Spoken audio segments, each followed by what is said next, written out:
Hi, I'm Jacqui Maguire. I'm a clinical psychologist and a science communicator. I spend my time working with organisations and writing for New Zealand media and appearing on the radio and telly, really bringing psychological science, translating that into easy to understand concepts for people, and then distributing that in order to support New Zealanders and people around the globe to live their best lives, to kind of optimise their health, their well-being, their relationships and their work. Troy asked me to be part of his Inside Scoop a number of months ago, and we've kind of had times and then they've had to be rescheduled, and that's happened so many occasions that we're now multiple months down the road and we still haven't got together. So I thought that perhaps I would record this for him and he can distribute this instead of his Inside Scoop normal back and forward dialogue. So Troy, sorry it hasn't worked, and I hope you can use this to share with your people. Just to kind of give some background, because I know Troy often introduces how he knows people at the start of these videos. I started consulting with Inside probably 5 years ago in my previous role. I worked with the Inside team both in Auckland and Wellington to do resilience training for their people. We've then kind of stayed in touch, and Troy and Dale have been both amazing soundboards and mentors for me, really, and they tend to call or when things are perhaps tricky or challenging, or things are going on in kind of the global environmental context that might impact their people. So we've kind of had a reciprocal relationship from then, but I always encourage people to express their gratitude directly to people. So Troy and Dale, thank you. I very much admire you and I'm grateful for all the input you have had in me in my career. So that's a public shout out for you. I know you guys do great work and you really care about your team. So when Troy was asking me to have this conversation, he wanted me to kind of comment on the psychological impact that the economy is having at the moment, unexpected job loss, the uncertainty around that. And, I suppose we know that this is growing for people at the moment. There's still uncertainty around COVID-19 and the pandemic. I'm taping this the day after a second person has absconded from quarantine or managed isolation and they've tested positive for COVID. So I know there's lots of anxiety out there at the moment from a COVID perspective, but also really from that economic job security perspective. So back in late March, early April, Treasury was kind of predicting that we might see a 10 to 26% unemployment rate.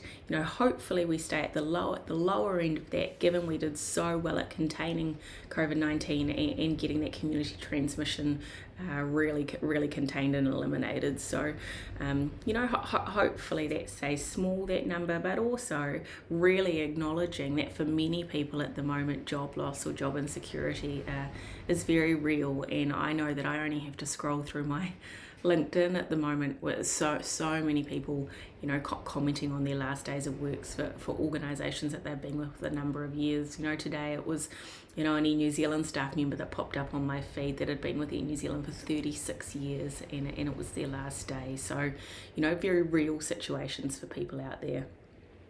So I suppose in terms of what I want to provide, it's a summary of the research and a summary of kind of psychological strategies that help through this time. Very much in my work, I don't really give my personal opinion because I don't think that's helpful and I don't think that's what people are after. But I think what is really useful is what does this plethora of research and information say? How can that be helpful to you? And from my psychological strategies, what might be useful for you if you're struggling or somebody in your whānau or your close circle is. So when you look through the research, and if we just have a general conversation, we know that your job is more than just a job. Having a job gives many people purpose, it gives people structure, it gives people social support and networks, it gives people an ability to engage their brain, it gives you variety in your life. So when we're thinking about work, we're thinking about more than just the bricks and mortar of your role. So when that's under jeopardy or if you lose that, it's really a cascading effect that can occur for people. It's also really interesting in the research when you look at people and their roles and the relationships between that. And there is a psychologist, I'll find her name later, I haven't got it written on my piece of paper, that's done some work to say, are you somebody that has a job or a career or a calling. And it's kind of like a hierarchy of where your job or where your role sits in terms of your identity. So somebody that has a job might go to work to live. So they go to work to earn their pay, to bring home the paycheck, and then it lets them kind of live the life they want to live. So, you know, the job really is a vehicle for a paycheck, and that's totally okay if that's you. You then have people that have got careers, so they're interested in climbing the ladder, and, you know, they want to become a partner in a firm, or they want to challenge themselves to develop their skills, and they very much see their role and what they do in terms of that career pathway. You then have people at the kind of upper end of that hierarchy, which have a calling, like they are passionate about what they do. It doesn't necessarily feel like work, and their role or their calling is entwined with their identity. So it's absolutely about, you know, who they are. I don't think they're types of people that would talk about work-life balance, like work is a part of their life and they love it. So when you look at that hierarchy and you think about that relationship between people's roles and their lives, it would make sense that the higher up that hierarchy you go, the more you are towards a calling end, that if you lose your job, that has a significant psychological impact. I mean, there's psychological impact for everybody from a financial point of view and a security point of view. Absolutely. You know, we want people to be able to put food on the table and a roof over their head, but in terms of a psychological knock, people really struggling with that loss of work, if you've got a calling and you lose your work, that can be hugely shattering for people. It's kind of interesting for you to think for yourself, where are you on that hierarchy? Do you have a job, do you have a career, and do you have a calling? And of course, life is never as black as white as 3 categories, but it is quite a useful framework to think of.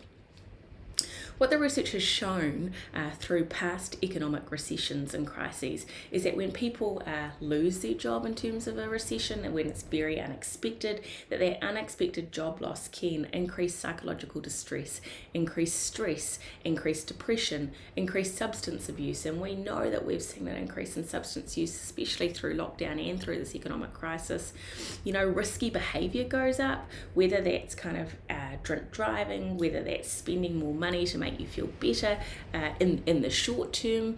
We know that goes up. Unfortunately, suicidal behaviour can go up, and people's life satisfaction goes down. And again, if you think about all the other aspects that is provided by your work or your role, it kind of makes sense that people's life satisfaction goes down. Are there groups that are more vulnerable to others? And the research says yes, they are. So people that have children, so if you've got family, you're at higher risk. If you've got a lower education level, you're at higher risk. If you've got large financial debt that you're needing to manage, and also if you've got a prior mental illness, or if you're kind of vulnerable already. And again, that kind of makes sense. If you've got other people that depend on you, if you've got debts that need to be paid, that would be hugely stressful if you lose your role. If you feel vulnerable and kind of a bit shaky already, losing your job would be another kind of massive strike at the moment. And I suppose at lower education level, also there might be, maybe I don't have as many skills to kind of manage this loss, or I might find that it's harder to get another role. So I kind of think that's really useful and interesting to go, what do we know happens from unexpected job loss? What are some of the underlying prevalences that might increase your chance of struggling through this time? And I'm just reading, because as you can probably tell, I've got notes here because I wrote an article on this many months ago, so it's not kind of fresh in my brain.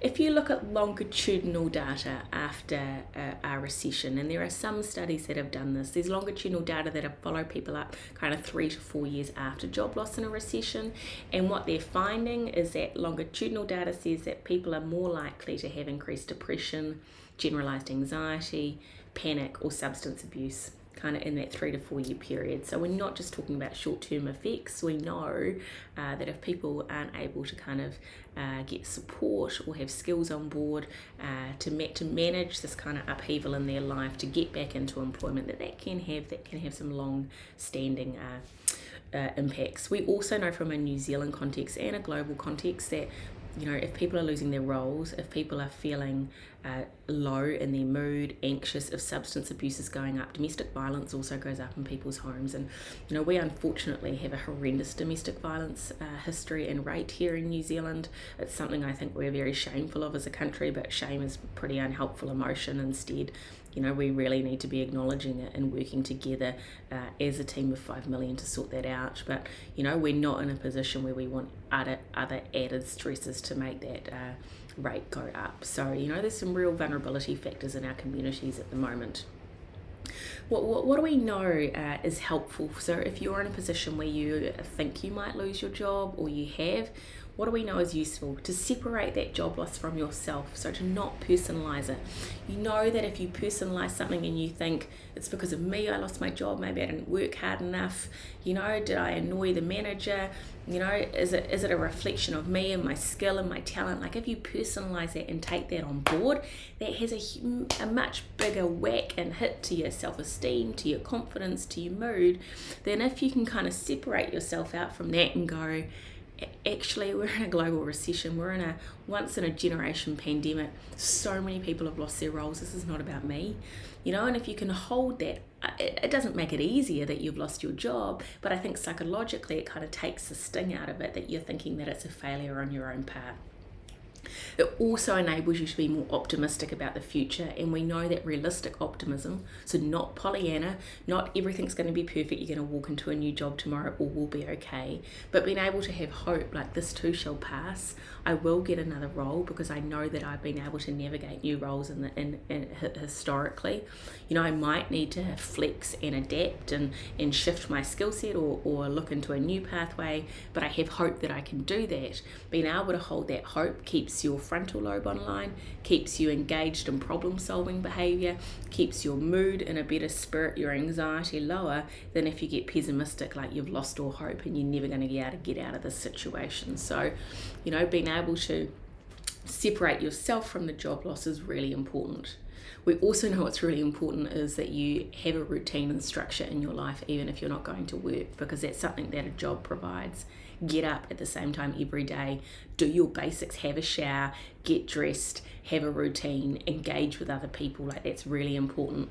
It might feel like it's a nice idea to stay in bed and watch telly all day, but I tell you, that's the worst thing you can do for your mood.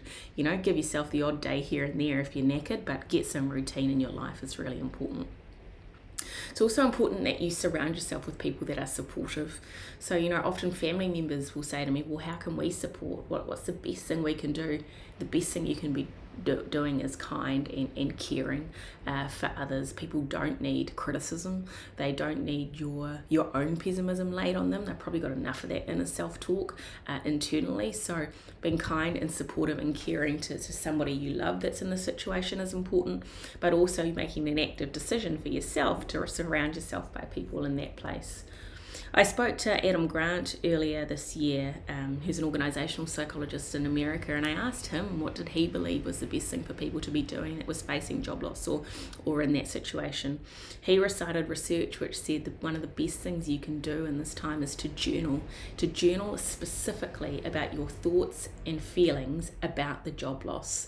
We know that when we have emotions, they need to be validated and they need to be processed to help them dim down. Writing and talking are two effective ways to do that. Sitting and ruminating and thinking about the tricky things that are going on just makes that anxiety, for example, bigger, or the low mood get bigger. So, perhaps every day I'd recommend you set up a routine where you journal, and you journal specifically about your thoughts and feelings about that job loss. His other strategy was to find inner motivation about why would you go out and keep searching for a role? Why would you try and find a new pathway forward? And if you can find motivation because that will help your family, or that will help you be an inspiration to other people around you, then that actually is a real driver and a real motivator to get back out there, thinking about the impact wider than yourself. So journal, and if you were back in employment, how would that help your whānau, your community? What would you be contributing to other people? And use that as the motivation to keep going forward. I also think if you're struggling, ask for help. it's not a badge of honour to struggle silently on your own, and it's really important we reach out.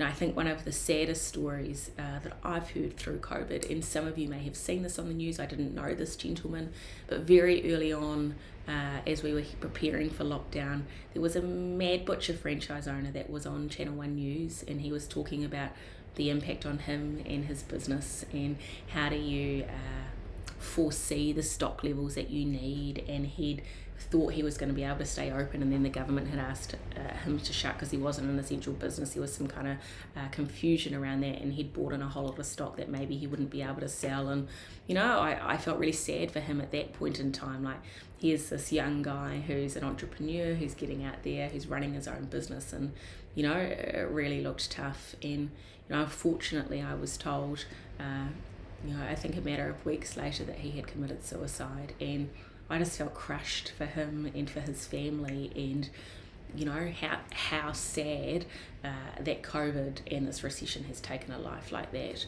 from someone that was so passionate about what he was doing and providing employment to others, and who looked like a very genuinely lovely guy. So I think if you're struggling, if you've got unhelpful thoughts, if your mood is really low, if you're feeling really panicky, reach out. And you can reach out to your GP, you can call 1737, talk to family, talk to friends. You wouldn't believe when you start to have that conversation how many people may have found themselves in that situation in the past. And I really do encourage you to reach out for support. It's not a badge of honour to struggle alone, and there are so many people that love supporting. And again, to take some of Adam Grant's thoughts that he shared with me, think about asking for help as you're giving somebody else the gift of giving. We all love to help others, and if you can remember that when you're down, or you're needing the backing, think of it that you're being altruistic. You're helping other people by giving them a chance to support you.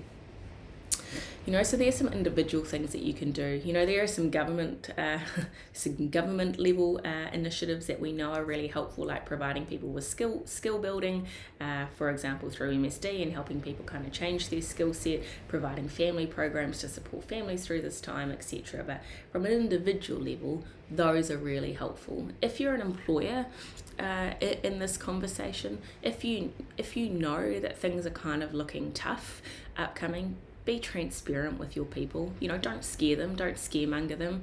But I think the worst thing you can do is to blindside people that they've lost their roles. I think people need time to adapt and think. So, be open, front up and face people. If you've got a large organisation, do videos and share, this is where we're at, this is our plan, this is what we're doing, these are some of the challenges we've got coming up, and we'll keep you updated. I think people really appreciate not having things sugar-coated for them, but authentically, caringly, genuinely sharing what you can with your staff. And